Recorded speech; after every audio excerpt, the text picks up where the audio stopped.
Sisters, let's begin today's class. So, have any of you ever gone to Tony Robbins' seminar?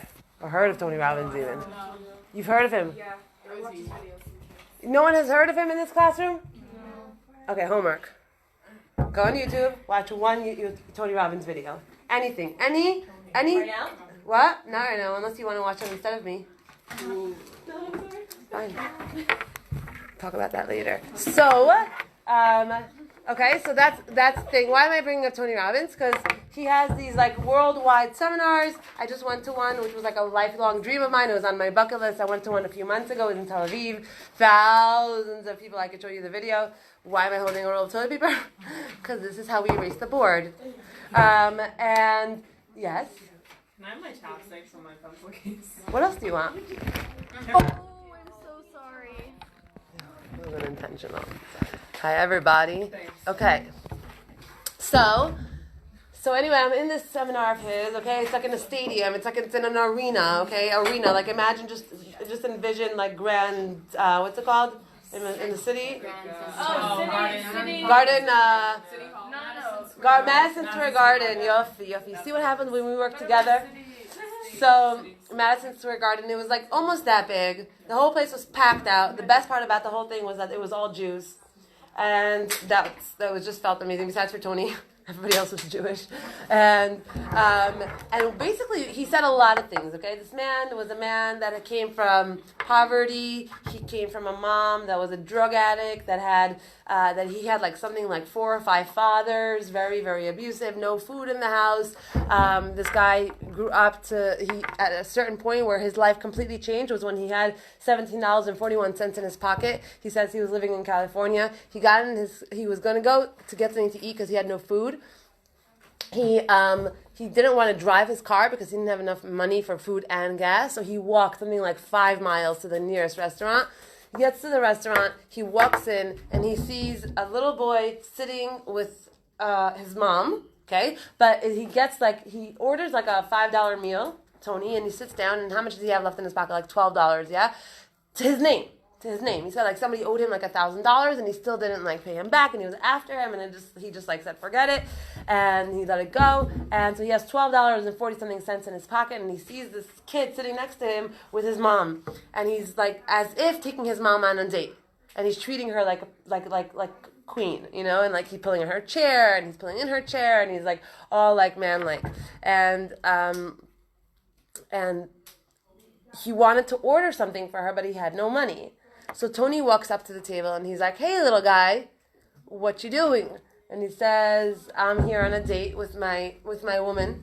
And he says, "I see that she's really beautiful and she's really, really important to you." He was just like he felt so full of love for this kid because he saw that he was like loving his mom and like, you know, wanting to like spend time with her, and it was so sweet and so special. And he said to him like, "Why don't you pay for this meal or whatever?" He said, "I don't have any money."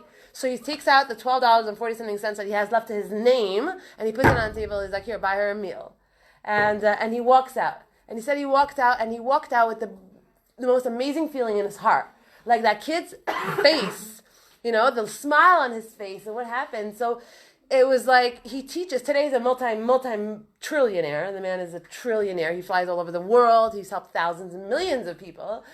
He does like crazy Thanksgiving and Christmas packages to all these homeless people all around the world. He feeds like 50 million families a year. He does like a lot of goodness.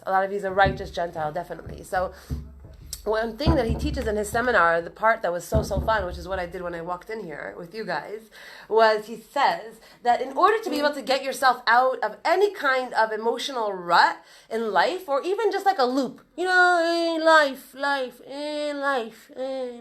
that, in order to get out of that life and start to like feel alive and passionate in your life, and we all have that kind of internal programming. We can feel high. You have felt high. You have felt excited. You have felt like, oh my God, like on top of the world at some points in your life, at some points in your day, at some points in your year when you were here.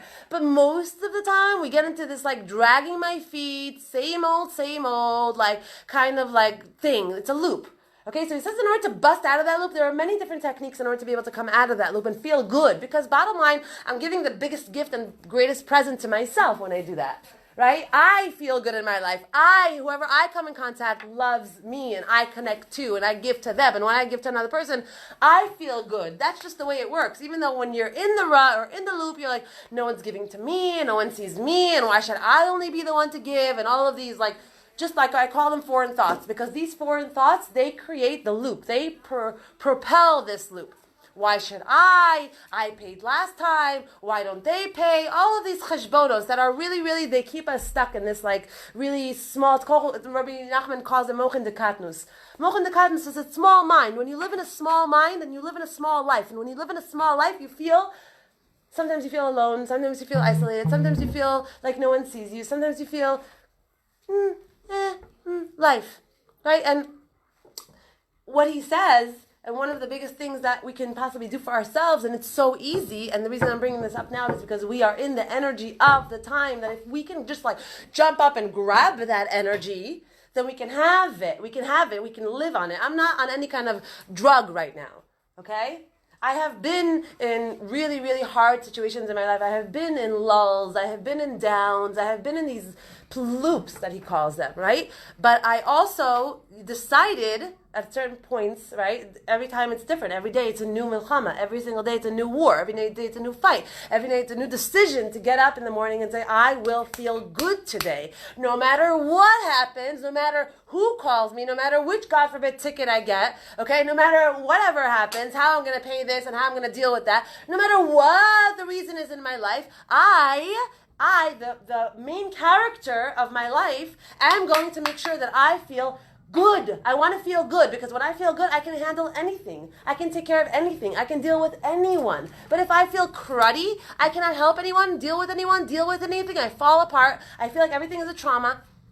Okay? So we got to get smart in terms of, okay, so 1 second, life will always be life. There will always be things. There will always be issues. There will always be something on my plate that I have to deal with. I am still the main character of this play. I am still the main character in my life. I am still front and center on my stage.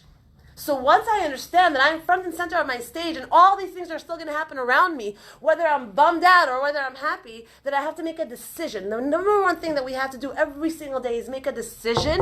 And it doesn't mean that now I have to figure out how to do it. You just make a decision in your head. Today, I am going to feel energized. Today, I am going to feel alive. Today, I am going to smile. Period. No matter what's going on in my life. Now, obviously, there are harder times than others. When things happen, when scary things happen, when sad things happen, then it's not l'chol zman ve'et. There's a time for everything in this world. But most of the time, most of our lives, when life is just life, right, and there's no crazy traumas going on, I make a decision to be besimcha. Besimcha. And besimcha, like we know, I'm sure you learned this, besimcha is the same letters as Yofi. Besimcha is the same letters as machshava. Okay? Machshava is where everything starts and ends, period. Your mind, what decisions you make in your life, what you're going to allow into your head. Are they taking advantage of me? Or why are they inviting me? Why do I always have to? The thoughts that we allow into our heads, those are what's going to determine the internal and external climate of my life. Okay? Those. So when I say pick good thoughts, I literally mean adjust the radio station inside of you.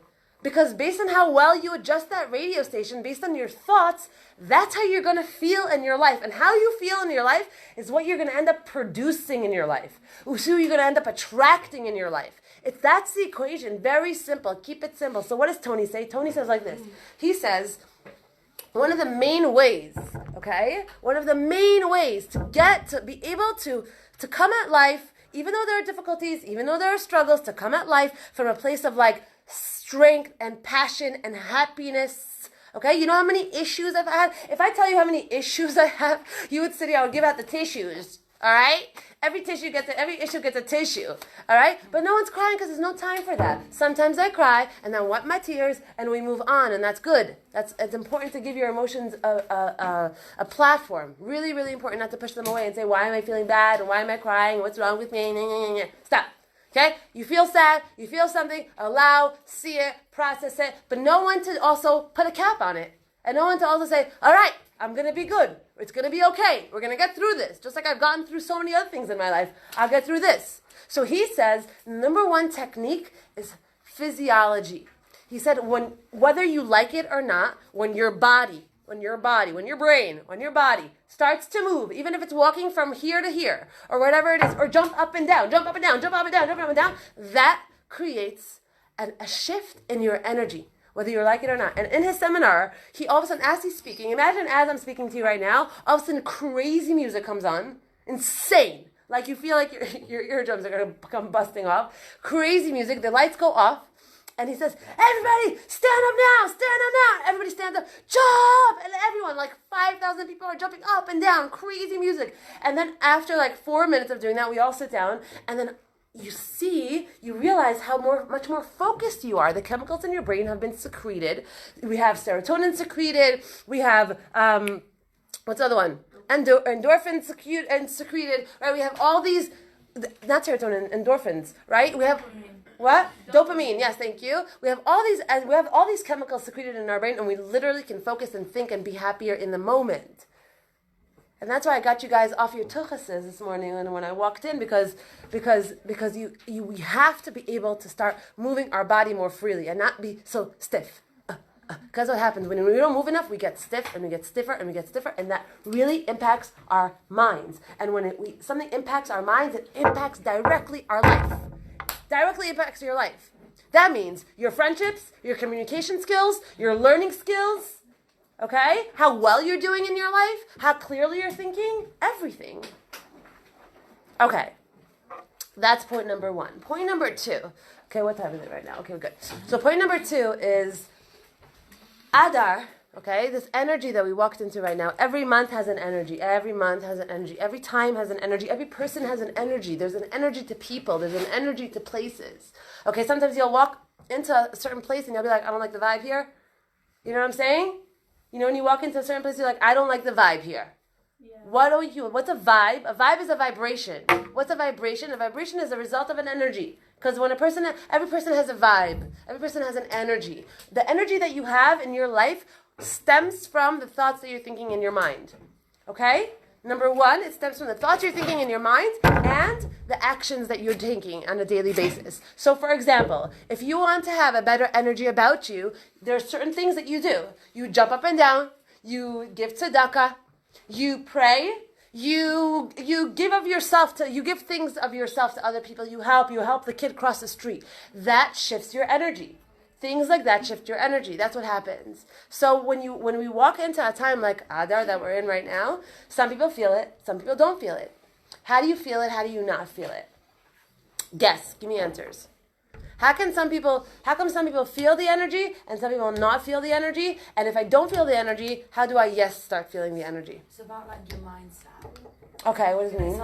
It's not just gonna come to you like if you believe, oh fine, like it's a happy time, like when you walk into a bat mitzvah, like naturally, like, you know what I'm saying, like it's just happy. But when you walk into different places, your mood mind shifts. So like if you have the mindset that Adar is like a happy month, then you can tap into that. Okay, so by how? Give me practical. Do the stuff, like dress up, have a meal. Have a good mind. Yeah. But I'm not talking Purim. I'm talking about like now, today. Smile. I mean, you can dress up today. That wig looks pretty hot. Yeah. You don't know. Okay. You do know. It's in there. Yeah. Put on music, start dancing. So what are we learning? We're learning like this. Number one, these are the rules. These are the rules of the energies, okay? There are rules to the energies. Now, we have to understand one thing, okay? This is something really, really, really important. Whatever you see in the here and the now in your life is irrelevant. It's irrelevant. Because if you see the here and the now in your life, like this is going on and this is going on, this is what's happening, that's all very nice and good. But you have to know that this manifested from previous thoughts. This manifested from things that you were thinking, things that you were afraid of, things that you were concerned about, things that you were excited for, all these things. The fact that you're in Israel right now is because at some point last year, you were there in your thoughts. You were entertaining it. You were talking about it. You were thinking about it. It was here. It was somewhere here. And that's why you are now have manifested the reality that you've been living in Harnof this year. Okay? And you've been in this seminary. And this is your reality for this year. Okay? In addition to that, you will also, let's say your fears and your concerns and your worries and all that, manifest the different things that you're experiencing now as well. So what you're experiencing now is just a manifestation of stuff that you are entertaining. So what's important to know is, number one, how do I manifest better? How do I create better reality? How do I change this and tweak that and make this better and make that work better for me? All I have to do is not go at it, not say, okay, I'm going to fix this and I'm going to change this and I'm going to change that. But the first thing to do is to understand is that at first I mess around with the energies. When I mess around with the energies up here, then I'm able to create better down here. I don't go directly at what I should change right here in the now and then here in the now. Even though if you're there in your mind, then do it. For example, if you're ready to I don't know, get healthy. Okay, let's just give an example. Get healthy. Okay, but you have like all this stuff that's stopping you. Like you're not in the mood, or it's too much, or it's whatever, and you don't want to, or whatever. But you really, really deep down, really want to get healthy. Okay, so all you have to do is instead of like, I'm going to buy these, my shoes and my sneakers and my leggings, and I'm going to go and I'm going to start running and whatever. You could do that. That always works for like a day or two, and then things start to slow down, and then all that internal programming starts to talk again, and it's hard, and I'm not in the mood, and it's cold, and whatever. Instead of doing that, instead of going straight at it,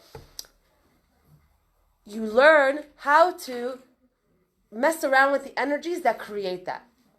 Messing around with the energies that create that means in your mind, you are running a sprint, a marathon. You see yourself always, the more you envision this, the stronger this is going to get, the stronger the muscle is going to get, and then naturally your body's going to follow suit. Naturally, your body's going to have more want to go there. It's going to happen naturally. You're going to be like, whoa, I want to go. It's almost like something's pulling you towards it. In other words, if you start up here, out here, it's going to come much more naturally, as opposed to fighting tooth and nail to make something happen. If a person wants to get married, if a person wants to get healthy, in their head, they need to start seeing themselves happy and healthy and giving blessings to the whole world that they've healed and they feel so good. They must be in that kind of reality in their minds, because machshava meyatzeret metziut. Okay? Our thoughts create our reality. And what that means is that, like, you know what, I'm thinking about a certain guy right now. Let me think about him, and then he'll call me. No, that doesn't work that way. It doesn't work that way. It's different than that. Okay? That's the secret. That's what they tell you. That's the non-Jewish version of that. That's not how it works. According to Torah, that's not how it works. How it works is you plant the seed in your brain of the things that you are wanting to see yourself become. Not think, it's not for me, it's never going to happen, it's not possible, my family's not like that, I don't know anyone that is like that. It doesn't matter. The hows don't matter. What matters is plant the thing that you want to see sprout and just keep thinking about it. And the more you keep thinking about it, and the more you see it, and the more you envision it, that's how it's going to happen. Okay, that's what's going to come out naturally in the metzias of things. Naturally. Now, I was giving this class, one of these classes in Florida, 3 years ago, and there was this little girl there. It was a class for women, and one of the women brought her daughter. And I was teaching them, I taught you the Dr. Emoto thing, that he spoke to water and all that. And then I was telling them that they did it in another place. They did it with rice. And they put rice in a bowl, cooked rice in 2 bowls. One bowl they said nice things to. The other bowl they said mean things to. We did this with Dr. Emoto. Remember this? Yeah. And so she didn't believe me. All of a sudden, this little girl in the back, she's like 7 years old. She's like, I don't think so. I don't believe that. Doesn't make sense. Because what happens to the rice that they spoke not nicely to? It rotted, it molded, it became black, and then rice that they spoke well to, it stayed white. And so I said, okay, sweetie, so you do it. So do it. I'm going to speak in your house in 2 weeks from now. Let me know how it goes. She said, okay. And then 2 weeks later, she comes to me. She comes to me with the samples of rice. Okay, she did it with her mom. And she said, I can't believe it. I can't believe it. It changed her life. Now, the reason that I'm saying this about a little girl is because they're so young and they're so impressionable, and they don't have all the shtussim that we have. We've been brainwashed so much to think that this is life, and this is how it is, it's never going to change, and this is what it is, and these are my problems, and this is where I'm at. We're so accustomed to think that way, and I don't believe it. And in order for me to sell you on this, it's like pulling teeth. Now talk to a little girl that doesn't have any of that nonsense in her head yet, and she sees it in front of her, and she did the experiment, and it came back true that when you think negatively and you speak negatively, it literally changes the reality that you're in. Or the opposite, think positively and speak positively, even if the reality that you're in is not positive. And this is the month of seeing the unseeable. It is the month of that. Mordechai, when the decree went up in Shemayim, it says, Mordechai yadat kol asher na'asa. He knew everything that was going on. Where? Up there. He knew that because of what Klal Yisrael did, because of what the Jewish people did, because of the whole party thing, and now it's very, very, very much deeper than we learned it to be, okay? That party, it's a very deep concept of what went on there. It's very deep about the amount of klipos that they put on themselves and what happened. It's very deep. The whole party thing, we can learn about the party first about the party in terms of spirituality, what happened there spiritually. Okay? And he knew that after that party, there was a decree in Shemayim, and that's it. Klal Yisrael just could not continue to go on because they didn't have any schusim left. They had nothing left. They used up everything. And it says, and it says there that he knew everything that happened in Shemayim, and still, even though he knew everything that happened in Shemayim, he didn't believe that they needed to fast. Mordechai didn't believe that it was Esther that wanted everyone to fast for her because she was going into the king. He knew 100% that this whole thing was going to turn around. He didn't give any credence. He didn't give any credit. He didn't give any importance. He didn't give any chashivas. He didn't give anything to the metzias that was on the table, to the facts, the cards that were lying in front of him. The entire Jewish nation was supposed to be executed in one day. Women, men, and children. In one day. That's a really big deal. That's a really big deal. And he made it as if he knew 100% that it's not going to happen. He knew it's not going to happen. How do you know it's not going to happen? There are letters with the king's thing. It's it's happening. He knew it wasn't going to happen, meaning he didn't give it any energy. He didn't give it any energy. None. No energy. Now, the things that come to us in our life that are coming to us to scare us, to be scared of something, to be afraid, what's going to be, oh my gosh, how am I going to deal with that? Oh my God, like that, okay? The more I get into this, oh my God, oh my God, oh my God, the more I'm growing this monster. It's feeding the monster. It's feeding it, it's getting stronger, it's getting stronger. Now it says in Eov, it says, Ve'et asher yagorti yavoli. Ve'et asher yagorti, ve'et asher yagorti yavoli. Which means, this is in Sefer Eov, he says, and that which I fear will come to me. Meaning, what does that mean? Meaning, when I fear something, I give it my energy. I believe in it. I believe that it has power over me. I believe that it can hurt me. I believe that it can get me. Now, the belief in itself, either makes it or breaks it. How many cancer patients are there? How many cancer patients are there that have healed themselves? And it's clearly written in tons and tons of research on this, how a positive mental attitude of cancer patients have helped them to heal 100% and recover and go into remission. As opposed to the ones that were exactly on top of their blood tests and exactly on, oh my God, and what does that mean? And let me Google this, and let me Google that, and oh my God, and what's my life expectancy, and what are the doctors saying? And No, it's almost exactly the opposite of what we're trained and what we're taught. But this is the emes. The emes is that what you see in front of you right now, whether it's your health, whether it's your relationships, whether it's your school, whether it's your whatever it is, what you see in front of you right now is only a manifestation of the way you're thinking and the energy that you're giving it. The problems in your life are a result of the amount of energy that you're giving them. It could be insane, and you could just be you can think in your head. In your head, you can think about this person, about this reality, about this thing, in the most, just color it pink. Color it pink. It doesn't mean that you have to act towards the person as if the person is all amazing to you, if they're not amazing to you. But in your head, color it pink.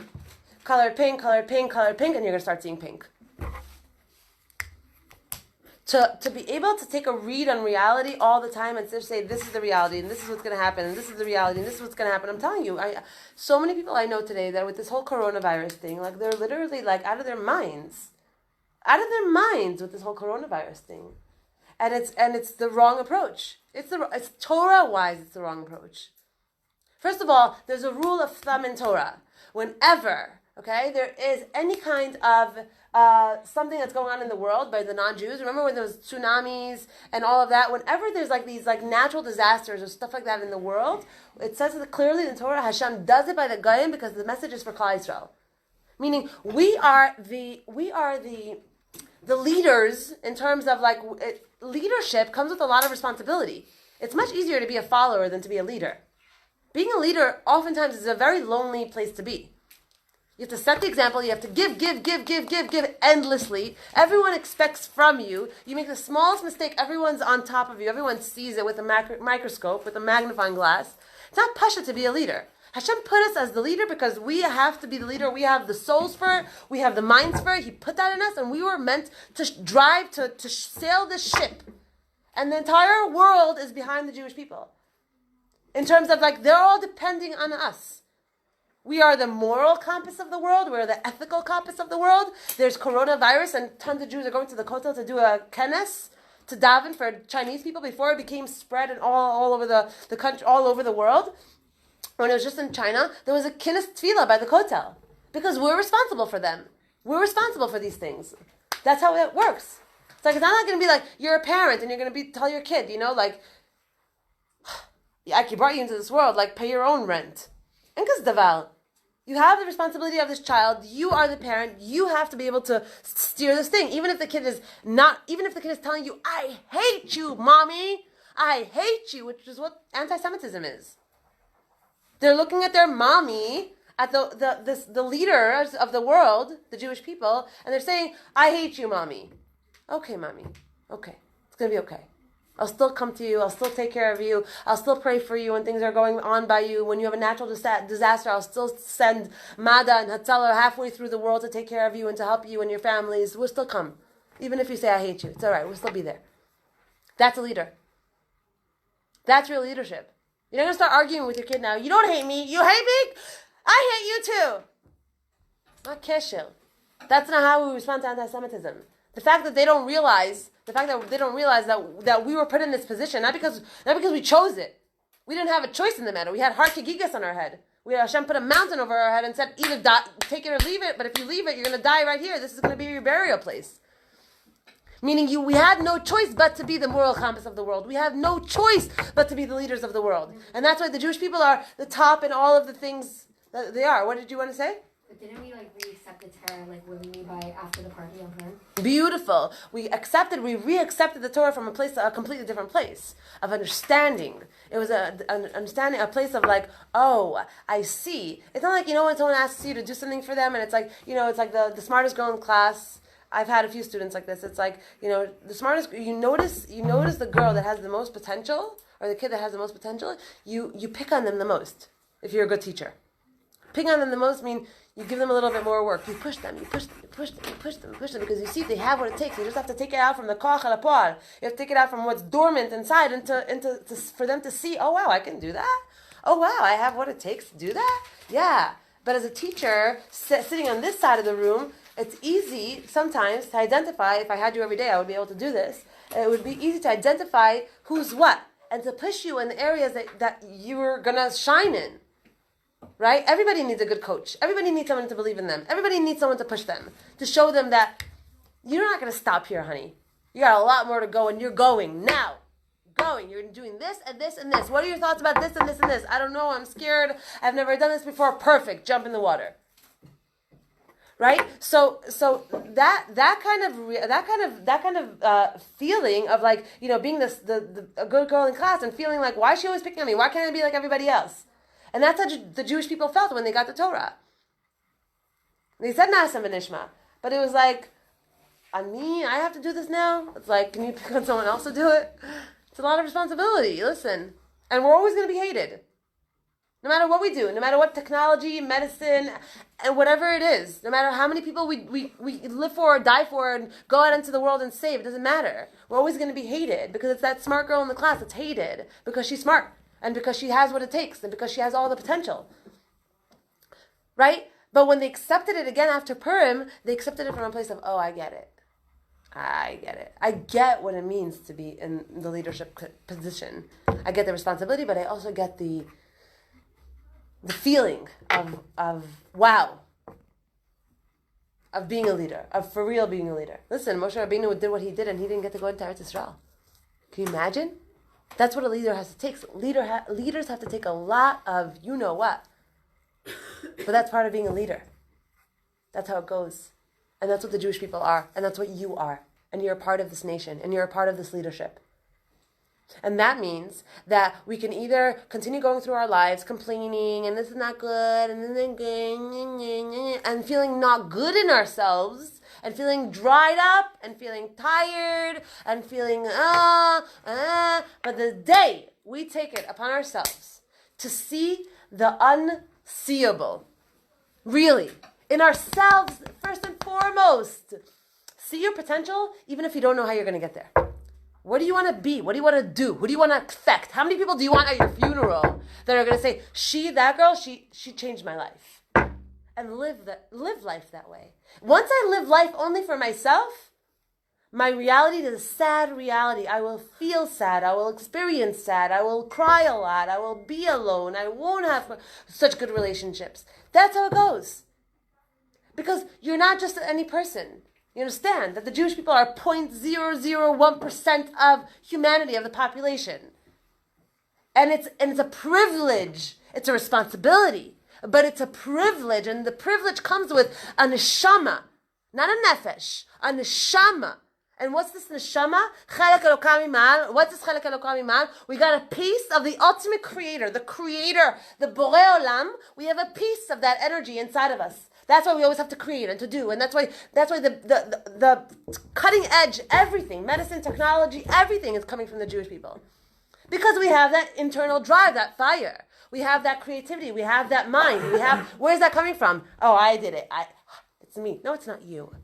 Borei Olam, the creator, put that energy of creation into you, and you were chosen, and you were chosen, and you were chosen, and we were all chosen to be in this position, to be in the driver's seat. So drive. Stop holding yourself back. Stop holding yourself back. Esther, when she was going to go into the king's throne room, her head was going to be chopped off. She knew, according to all the articles and the chronicles and all the kingship stuff and all that stuff, if you walk in when you're not called, your head will be cut off. Those were the facts on the table for Esther. Those were the facts, but she's a leader. And leaders have to do hard things. And she walks into the throne room. Not even, she was scared, and that's why she says, Keli, Lama Zaftani, right? She walks through the corridors of the king's palace until she gets to the door, and she's saying this kapitel of Tehillim, okay, of Keli, Lama Zaftani. She felt like Hashem left her for a moment because she was walking by Avodah Zarah. She felt like Hashem left her, okay? But then he came back to her. Where did that strength come from? If I tell you right now, the second you walk out of the school building, the second you walk out of Ber Miriam, ISIS is waiting there for you. They're going to take you, God forbid, they're going to take you, and you're gone, you're done. Are you going to walk out of Ber Miriam? No. Hell no. I'm going to run out the back door through the window, jump over a tree, and run away. Crazy? That's what she went into. Achashverosh was ISIS, an Iranian king that was very, very powerful and very, very stupid. Really not very smart. Not very smart, meaning his decisions were all emotional. His decisions were emotional. I feel this, I'll do this. I feel this, I'll do that. I feel this, I'll do this. I feel this, I'll do that. That's how he was. He didn't make educated decisions. That's why Vashti went out the window when she did. And then he was like, oh, whoops. Afterwards, when he got up and he was sober. So she walks in knowing she's walking into this melech who's not so smart, making emotional decisions in all the royalty there and all the I don't know what the word is, chronicles of whatever, the things that she signed before she got married to him that she's not allowed to. She walks out of Ber Miriam knowing ISIS is going to get her With what in her head? With what in her head? She's a leader. With what in her head? What is she seeing? What's the picture that she has in her head? What? Saving Bnei Israel. What else? No problem. What else? What's the picture that she has in her head? Okay. What? What else?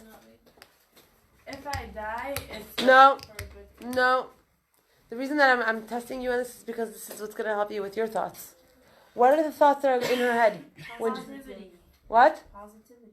Which means you're onto something. What is she seeing already? As she's walking down the... She's living. She's seeing what? Yofi. She's seeing him put out his thing. What's it called? Shalbit, his scepter. That's what she's seeing. That's what she's seeing. That's what she's. Okay, guys, the whole world, all of the Jewish people around the 127 nations, pray and fast for 3 days. Okay, I need all of these chusim. I need all of these chusim. And in that time, she's praying and she's fasting and she's seeing. What is she seeing? She's creating her reality.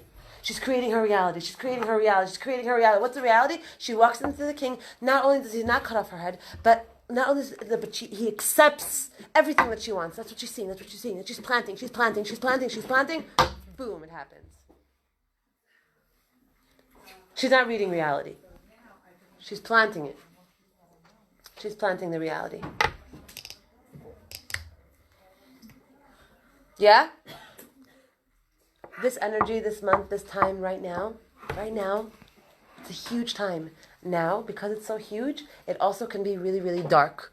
Okay? The energies are very, very, very strong right now. The energies are very, very, very strong right now. So what we can do with this time is physically move ourselves, put yourself in an environment that gives you a good feeling. Not a good feeling as in drugs and alcohol feeling, a good feeling as in alive feeling. So if it's, I don't know what, dancing in your room, putting on like crazy music and jumping up and down, if it's going to the hospital and giving little kids and decorating, Shari Chesed needs people to decorate the hospital for ADAR. Go there, put on music, go decorate, give to people. Give to people. Be around. If you're around somebody, or if there's people in your life that are a very, very, very dark energy around you, then try to take a step back without offending. We try to take a step back. Okay? Because the more you're able to harness and take this energy that we're in right now, which is the energy of, it's not just simcha, like happiness. It's not happiness. It's a creation of a reality in my head of this is how I am. This is the energy that I want. This is the passionate life that I want to live. This is the effect that I want to make. This is the dent that I want to leave on this planet before I go. This is what I came here for. I'm there. And you can live a normal life, eat your lunch, hang out with your friends, but while you're doing it, look for opportunities to give. Look for opportunities to be a giver. Look for opportunities to be a leader. Look for opportunities. You see somebody, you got yourself a cup of water, get someone else a cup of water with it. Small, little, tiny things that will literally shift your entire energy. And the more, remember this, the more the focus is on self, the smaller life gets. And the more tight it gets. Pashat. Okay? And remember, the facts on the table can be changed. Hands down can be changed. The facts on the table are just a creation and a manifestation of what you were thinking 6 months ago, 4 months ago. In your head, doesn't matter what is. Doesn't matter what's going on. Doesn't matter what the facts are on the table. Statistically and factually, facts change when thoughts change. When you say, yeah, I know what the doctors say. And yeah, I know what this, okay, it's all good. I'm not there. In my head, she's going to heal. She's going to get up. It's going to be amazing. She's going to feel on top of the world. And I see it. That's what's going to happen. And I just want to end off with one thing. There's a Torah by Rabbi Nachman, and he says like this. He says, what's a nekuda tova? You have to find a nekuda tova in another person. Meaning, what's a nekuda tova? What is that word? What are those? A good point. Meaning, let's say you don't like someone. You don't like them. Now, it's not good not to like people. It's just not good to walk around because it hurts you. In your internal climate, that internal environment that we were talking about. Now, if you have a lot of these points in your heart of not liking her and not liking him and having beef with her and having beef with him and having all these things going on in there, it creates a like almost like tar in your lungs. It creates a stiffness in your neshama. It creates a stiffness in your body, and that's the energy that you're walking around with, and that's the energy that you're creating your life with. So the less darkness we have in our hearts, like the less beef we have with people, the better. That's why it says in the Torah, what's the best keli for bracha? Shalom. Meaning you want to have bracha in your life, have peace.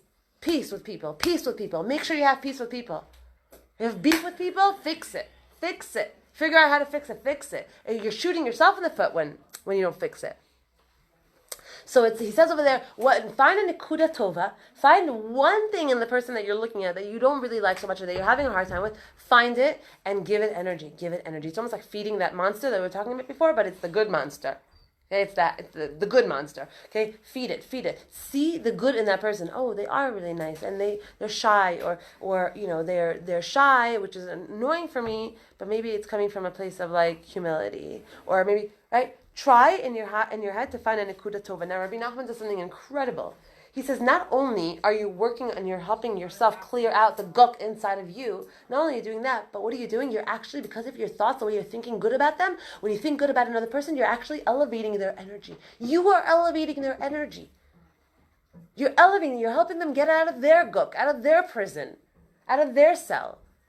And this is a very big deal for like moms and people like that when they like, oh, my kid's like this or my kid's like that, and then she just doesn't know how, she's so clumsy, or she's so bad at this, or she's so this, or she's just such a troublemaker. Anytime we put labels on people, we're boxing them in. Energetically, we're holding them prisoner in that reality. Anytime. It doesn't matter what is. Remember, it doesn't matter what is. Our thoughts change with what is. Nekuda tova, find a nekuda tova, you elevate the person energetically and you clear out yourself. And when you clear out yourself, you create better results. So guys, I'll see you next week. Is there a class next week? No. Yeah. Why wouldn't there be? Firm. It's Monday, Tuesday, Wednesday. Not next week. The week after. So yeah, we have to. So next week we're going to have an amazing class on perm. Okay? Amazing class on perm. We're going to come on time. I'll see you there. Thank you. Pleasure.